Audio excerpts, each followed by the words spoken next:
buñ fi xaw ma luy am xaw ma ndax thèse dinañ réussir tas ko wala déet. Ça dépend de la posture de Benno Bokk Yaakaar mais si devanture mu tasoon nañu éviter ñëw changer ko après tegaat beneen structure. boo xam ne du doon bii mais Mburoy Fëriñ Mbaye Ababacar Soray Mansour. loolu la ñuy bañ donc ça veut dire que daal leur défi ils sont en train de rationaliser. on dit bravo on applaudit mais am na benn affaire boo xam ne jotoon nañ ñu ko wax mais ba léegi man gisaguma ko mooy la rationalisation des agences parce que il nous avait promis que FONSIS FONGIP DER ANPEJ et cetera dañ koy dajale mu doon comme que c'est une des structures qui ont le même objectif fi mu toll nii il y a 5 directeurs qui sont là-bas donc bu ñu ko mënoon rationaliser aussi et puis ça fait partie des promesses électorales. si promesse électorale la boo xamante ne def nañ ko Macky Sall promesse électorale ñu am mbënd mi mu dindi Sénat tegal ñu fi c'est quelques années plus tard aujourd'hui Pastef ak Bassirou Diomaye Faye le président ñi ngi dindi wala ñi ngi bëgg a dindi conseil économique social et environnemental ak HCCT amaguñ le personnel politique dégg la mais quelqu'un comme Abba Mbaye démb dañ ko dégg mu naan le texte bi ñu leen proposé c'est un texte creux y a pas d'argument à part li ñu wax ni rationalisation point waxuñ leen aussi lan lañ fiy tegaat fii ak 2-3 ans ak pouvoir ni nga xamante ne noonu lay gënee màgg est-ce que ñoom duñ nekk dans cette situation bu nga xamante ni ils seraient obligés d'essayer de trouver des issues pour leurs hommes. waaw loolu c'est le risque. man li may ñaan mooy que l'histoire ne se répète pas parce que si l'histoire se répétait à la manière de Wade et de Macky ce serait vraiment un échec patent pour le régime actuel. parce que ñun aussi du question dañ fi dindi ñi pour teg leen fi rek pour leurs beaux yeux pas parce que ils sont les meilleurs dans ce pays mais dañu am yaakaar ci ñoom yaakaar jooju nag waruñu ko tas en aucun cas pour ñu bañ ko tas nag mooy nañu fexe ba li ñuy wax rationalisation doy na ci argument sëñ bi damay sakkanal argument boobu doy na jaratul leneen léegi sakkanal boobu nag na nga ko matérialiser une volonté si elle n'avait jamais existé une volonté qui n'a pas été exécutée aurait été comme si elle n'avait jamais existé léegi li leen war mooy dindi nañu as buñ ko dindee je ne sais pas ce qui va se passer léegi bu dee si ils sont arrivés dindi ko léegi nag nañu fexe ba bu ñu def ñi leen jiitu leur devancier sinon ça serait vraiment un énorme gâchis et les espoirs déçus parce que réew mi on a nos maigres ressources te nos maigres ressources là méritent d'être bien gardées. waa taxaw ñi ñu dégg si ñu wax ci mbir mi seen député yi mooy amuñu problème si ñu dissoudre ko c'est pas un problème waaye Yewwi ñoom ñëpp daan ànd nañ ci Benno Bokk Yaakaar ñoo joxegul seen position mais sànq yaa ngi naan bu fekkee ñoom dañoo bañ dissoudre ces deux institutions là mën na doon argument pour le chef de l'État bu fekkee dafa bëgg dissoudre l'Assemblée nationale mais même bu ñu ko dissoudre est-ce que mën na tax Bassirou Diomaye Faye du egg si loolu ndaxte 15 jours l'Assemblée nationale am 15 jours yi day tomber ñu nekk si 12 septembre mu am les pleins pouvoirs. non boo xoolee marche affaire yi ak ni mu demee on a évité à Ousmane Sonko la déclaration de politique générale parce que boo xoolee ki mën a organiser session extraordinaire pour ñu def kii mënoon na organiser session extraordinaire pour ñu def DPG pourquoi defu ko parce que il a la claire conscience que la trajectoire empruntée par Ousmane Sonko ne va pas vers une déclaration de politique générale devant cette assemblée il le fera mais après actes yi ñu doon posé yëpp mooy Guy Marius Sagna par là Yewwi Askan Wi par là ainsi de suite joxe ay conditionnalités c'était pour ça léegi nag il a comme que Diomaye aussi c'est le président am na certains pouvoirs il a réussi à régler la question dugalal ñu benn kii mais léegi on va vers la dissolution inchallah léegi bu ñu ko dissoudre foofu il y aura un problème lequel mooy la constitution n'est pas en adéquation avec le code électoral pourquoi parce que dans la constitution on te dit que quand on dissout l'Assemblée nationale il faut organiser des élections entre 60 et 90 jours entre 60 et 90 jours mais dans le code électoral le parrainage doit durer 150 jours donc ça boo ko xoolee 150 jours léegi mais nag ce pays là bu la dara jaaxal c'est le pays des inédits.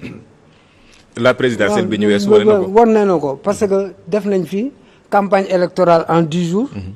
Donc ça veut dire que tout est possible. Il y a un conseil constitutionnel qui est là. Peut-être dina wàññi durée campagne électorale pour ñu mën a dem vers kii mais en attendant même bu ñu dissoudre Assemblée nationale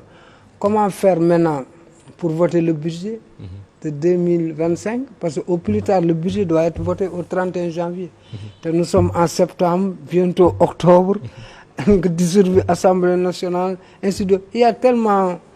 d'équations là à résoudre que mais les Sénégalais moom sont forts dans la résolution des équations quelles que soient les équations qui pourront se présenter à eux ils ont ce génie de régler les problèmes surtout les problèmes électoraux quoi. mais si question boobu day indiwaat problème mu ñun ni ñuy tënkee suñuy loi ni ñuy modifier suñu constitution ak suñuy li nga xam mooy code yi nga xam ne moom moo fi nekk ndaxte bu fekkee le parrainage ak li ñu ko war a def 150 jours organiser une élection 60 à 90 jours daanaka. 150 jours c'est 5 mois. c'est 5 mois là on est à 3 mois au maximum. Est-ce que du wane ni. ñi nga xamante ñoom ñooy modifier constitution yi ñiy jël initiative souvent les chefs d'État dañ koy def ngir seen mbiru bopp. waaw xam nga fii notre problème majeur mooy le président de la République a des pouvoirs énormes léegi moo koy permettre bu àndul ak xelam wala mu nekk dans des dispositions de préserver son pouvoir muy indi yooyu. te dañuy taaye bon c'est dans ce pays qu'on parle de tailleur constitutionnel donc dañuy taaye loi yi par rapport au désir ou bien du prince yooyu généralement day am au-delà de ça aussi man des fois je me demande sunu gars yi ñoo aayul wala dañoo doy waar parce que loi boo gis Sénégal mënoo ci am une seule interprétation juristes yi dañuy jaar boor bi ñiy jaar boor bi est-ce que c'est fait exprès donc tout ça day wane ne ce pays-là les politiques dañu yàgg utiliser la justice ak le droit en leur faveur léegi nag mooy indi yi te moo tax ku nekk da boo ñëwee boo xoolee toutes les alternances boo ñëwee am na ay modifications constitutionnelles ñoo def ak yooyu yëpp donc sans compter aussi le temps de Diouf et de Senghor. Donc ça veut dire que ce pays-là loolu mooy suñu problème mais si on arrive à régler ces questions-là bu dee yow pouvoir xam nga l'individu a tendance à aller au bout de son pouvoir mais le drame c'est quoi c'est aller au-delà de ton pouvoir loolu mooy problème bi quoi dañuy suñu doole dañ koy jël et puis gis nga boo amee doole du pour néewal doole ñi amul doole mais doole dafa war a servir à protéger doole dafa servir à sécuriser les plus faibles quoi donc malheureusement sur ce plan-là les ambitions politiques font que des fois dañuy fii la ñuy toore nga gis ñu kii nu mu tuddati proroger ay mandats dans ce pays doo xam fu ñu ko teg te vraiment l'argent du contribuable là ni ñu koy foyee dafa métti. ci wàllum terrain politique bi daanaka kër yëpp yëngu jamono ji. ñu ngi tudd li xew assemblée nationale mu concerné parti yu bëri organisation politique yu bëri beneen organisation politique boo xamante ni jamono ji ñu ngi si ay coow ba am démissionnaire yoo xam ne mën nañ 25 muy taxawu Sénégal ñi nga xam ñoom ñoo démissionné mu bokk si coordonnateur cadre cellule des cadres ak ñi nga xamante ne 25 yi ngi àndal li ñuy reproché Khalifa Babacar Sall ak ay ñooñam moom mooy teekaaral waaye jéem rapproché wu ak yenn si ay parti bokk na ci parti socialiste mais est-ce que Mademba Ramata Dia mën nañu reprocher à un socialiste de vouloir regrouper la famille socialiste. waaw on peut lui concéder ça mais dans la marche de l'histoire politique de ce pays mais ce sont les socialistes là qui l'ont exclu ñoom ñoo ko dàqoon toroxal ko mu dem ba positionné wu dans l'opposition dem ànd ak Yewwi Askan Wi léegi yow da nga doon xeex ak ñii mais logique mayewul nga ñëw àndat ak ñoom pour le moment fi mu toll nii qu'est-ce qui a changé entre ça yow da nga doon xeex pour ñoom ñu jóge fi léegi nag logique mayewul aussi nga ànd donc c'est une aventure boo xam ne gars yu bari jàpp nañu li am su ma jëlee livre à Cheikh Hamidou Kane c'est une aventure ambiguë donc leerul ci bopp nit ñi et dans le doute les gens s'abstiennent loolu la rek quoi mais et puis en politique aussi il faut ngay xool contexte bi ak agrégats yi nekk en jeu te fi mu toll nii pour nga audible il faut nga wax lu intéressé askan wi te boo xoolee vert beeg beige marron bi fi mu toll nii gars yi xooluñu leen de. est-ce que li ñuy reproché Khalifa Ababacar Sall warut a nekk force am c'est silence am bi est-ce que du moom moo gën éloquent sa parole par fi ñu toll nii. waaw fi mu toll nii nag man ñàkk a wax moo ma gënal wax. parce que de xam nga lan moo gën a garaaw ngay wax dans le désert parce que fi mu toll nii kuy wax nii pour ñu déglu day jafe à part ñi yor nguur gi. kenn dégluwul keneen booy wax sax nit ñi dañ lay jéppi mieux vaut ne pas parler parler est bon mais se taire est meilleur des fois quoi donc boo xoolee ay Idrissa Seck ay Déthié Fall te ñoom dans leur marche ils ont eu des places de convergence ak régime bi. ay Mamadou Lamine Diallo ñun ñëpp ñi demoon élection ñun ñëpp déggoo leen ñu wax parce que xam nañ ne fi mu toll nii leur discours n'est pas audible te dañuy neexuñu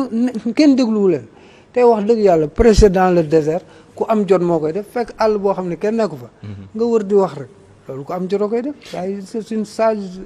sage posture ah. da nga jàpp ni kon ku mel ni Bougane Gueye Dany Thierno Bocoum Thierno Alassane Sall say caaxaan lañ nekk. non waxuma nekk nañ ci caaxaan mais dama ne pour ñu dégg leen dina jafe.